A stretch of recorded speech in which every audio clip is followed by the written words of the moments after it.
Ieu abdi bade macakeun biantara tentang bullying di lingkungan sekolah.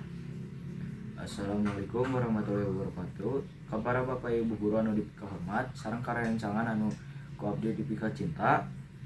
Dinten ieu dina acara perpisahan sakola anu pinuh ku rasa syukur, abdi bade nyarioskeun hal anu penting pikeun urang sadayana nyata bullying di lingkungan sekolah.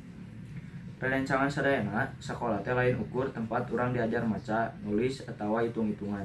Tapi sakola oge tempat urang diajar kumaha carana silih hormat, silih pikanyaah, jeung silih jaga. Bullying boh dina wangun omongan anu nyeri, dorong-dorongan, ngahinakeun batur, atapi ngadadak jadi bahan olok-olokan. Teu kungsi masihan kauntungan pikeun saha wae. Sabalikna, bullying tiasa ngarusak masa depan batur, ngalemahkeun kapercayaan diri, serta ngaganggu masa depan anu keur dirarancang. Dina momen perpisahan ieu, hayu urang sami-sami merenung wilujeng urang nutup hiji bab dina kahirupan. Urang oge kudu nutup kabiasaan goreng anu kungsi terjadi di antara urang. Hayu urang buka bab anyar jeung hate anyar. Hate anu leuwih hade, leuwih asih, jeung leuwih hormat ka sesama.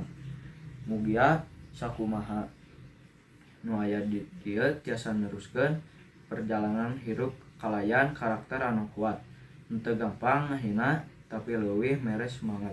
Mugi henteu aya deui korban bullying. Henteu aya deui anu nyeri hate kusabab perlakuan sesama. Saacan nutup biantara ieu hayu urang sami-sami ngadoa. Ya Allah, mugi anjeun masiehan kami sadayana hate anu lembut, akhlak anu mulia, sarta kaayaan anu jauh tina kalakuan anu goreng. Bimbing kami sangkan tiasa saling ngahargaan saterusna. Hirup rukun dina lingkungan anyar anu bakal kami hadapi.